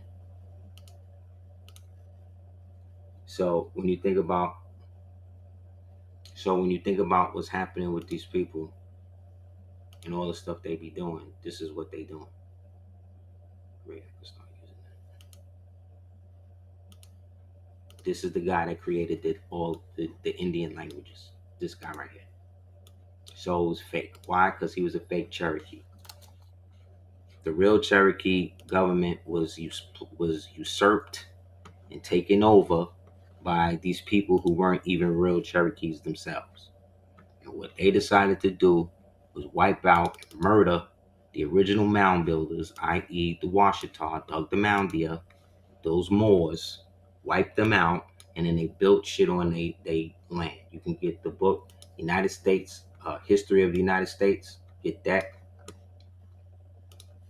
Get another book called The Cherokee Massacre, get that. Brother asked, what do you see unfolding in the coming fiscal year? What I spoke about in the beginning of the class with the silver. That's what I see going on. They're going to try to flip some wars. They're going to try to flip this Venezuela move in. If they do attack Venezuela, it's probably going to be in New Year, which is March. So we'll see. The Northeast Tennessee, Carolina, some Cherokees absorbed the Jewish practices from their neighbors. These Jewish influenced Cherokees became the progressive new Cherokee nation. But was at odds with the old ones. That's us. So these Jews that was put in there as Cherokees, these is the implants. And they were the ones who tried to switch the nation away from the original old time religion that they was doing. And they were working with the fake Moravian church to help them do it. So that's when the Cherokee and the Creek, or the Yamasee and the Creek, went to war with the Cherokee behind that. But these Cherokee was backed up by these fake United States people, right? The Cherokees, thousands of Cherokees, boom, death or sold off as slaves. After Cherokees organized into a confederacy, there was a stalemate. But then there was a smallpox plague. See, they sent the plague people into them. I'm gonna show you before we close out who the plague doctors really are. Cherokees were also in defense of that year in the war in 1754. While in the northeast Tennessee, North Carolina, some Cherokees absorbed. Boom, boom, boom. What does it say? The Cherokees did not build mounds, nor did they bury their dead in mounds or under pounds of stone. The Cherokees did not move into North Carolina until the plague had greatly weakened the mound builders. See? Once we was gone, then they can move in. The only recorded melanated people in law books today on file listed as the mound builders, or the oldest one, are the Washita. They dug the mound there, whether you like them or not.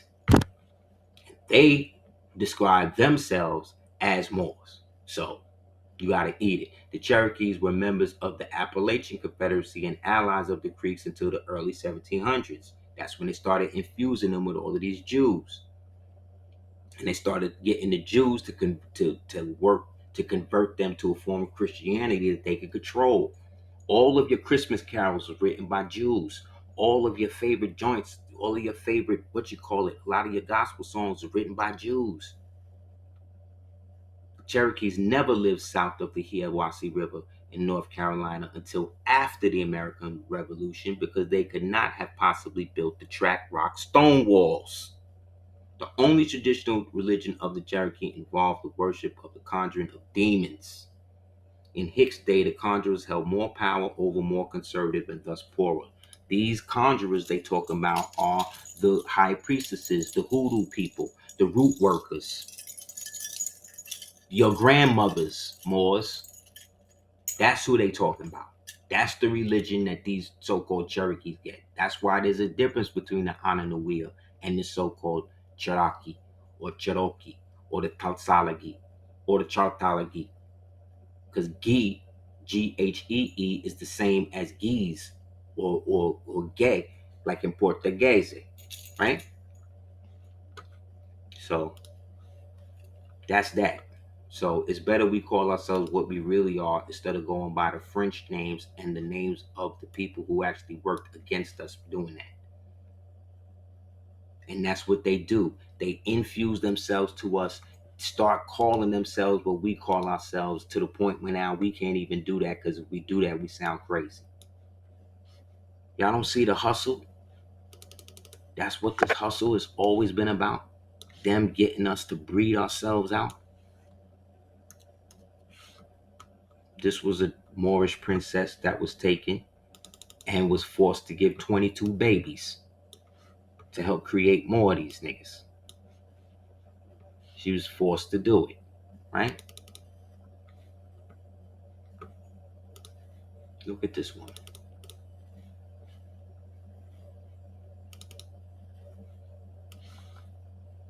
Whereas Veridice did whatever she could do, but again, if the infrastructure is not there, they always going to knock you out. So we know about all of these chicks, but they take the original women and force them into being their concubines to create more mutants. This woman on the left was a princess. Her name was Mary. They kidnapped her and forced her to breed 22 babies, and then sold all the babies off based upon the high genetics. But remember, her name was Mary. You understand? This is an American woman, bro. So so when you see these black women out here and they be having these white babies like that, that's what you're dealing with.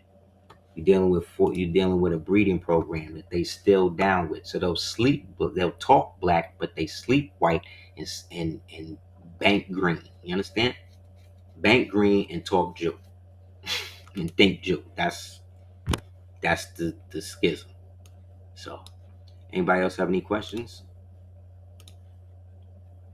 think if there was anything else before we close out.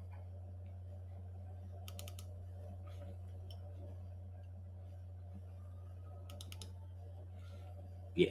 Remember, all these people work for them people.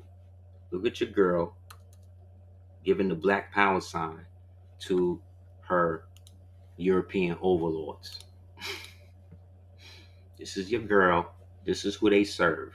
So stop acting like these people is like me and you and they give a damn about you. No. You see, and you see who's clothed up and who not. So again, and you see she got the crown on. hmm All they do is play in your face. Anybody else have any questions?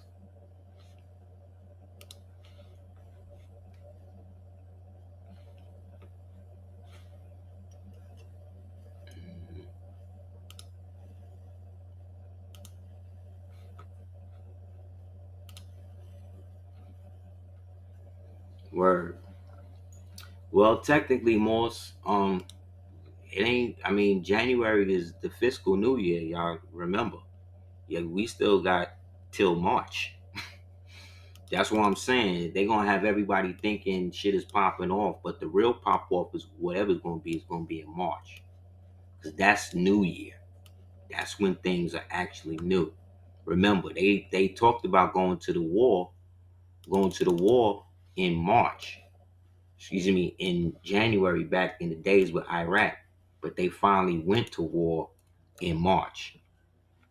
So some more images of some more. On your left is an image of Madame Blavatsky and the secret chiefs that allegedly gave her the knowledge to do the Theosophic Society shit. And you see they're all Moors. You see they're all Asiatic Moors. It's crazy. I will. Anybody else have any questions? Before we close, I think I got everything.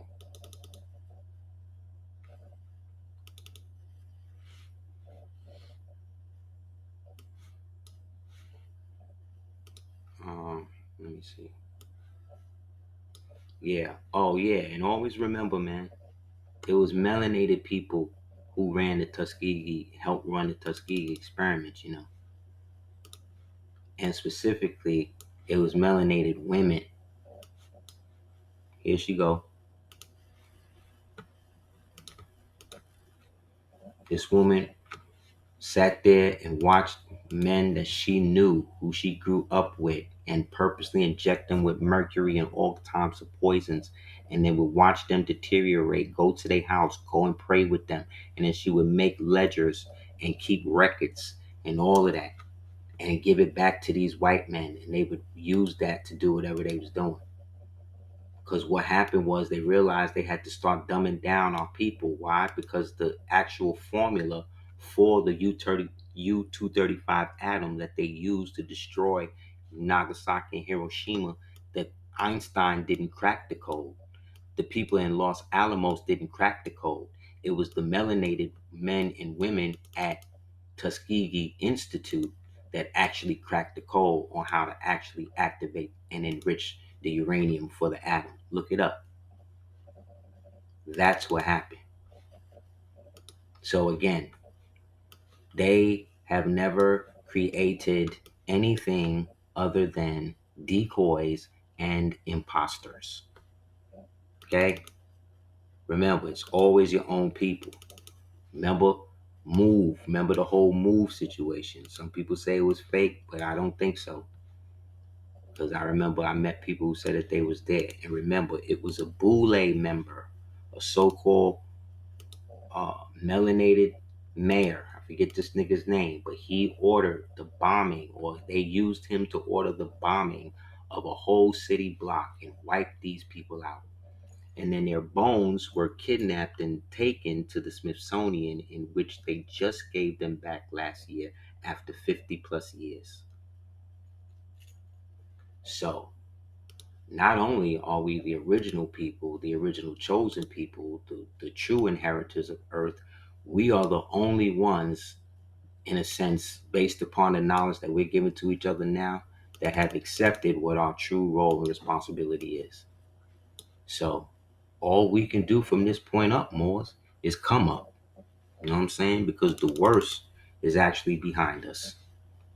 All we got to start to do now is reactivate our activation and reach our level of excellence. And everything else gonna fall in line. You know what I'm saying? Because first in time, first in line. You know? So yeah. So I guess that's it. Anybody want to hit me up, you can do so at houseofl@hotmail.com. Definitely appreciate the support. If you haven't already, please subscribe to www.adot, the ADOT app. You could also check out www.aseertheducateers.com. If you haven't already, please also check out www.cordobaorganics.com. Honest to the Queen, she's definitely worked real hard to make sure it's all good. So definitely want to give honest to that, honest to her for the support over the years, and all of you for helping to support everything she's done with that. You know, if anybody again wants to hit me up, you could do so at houseofl@hotmail.com. So if anything, I'll definitely see you guys in the coming true year.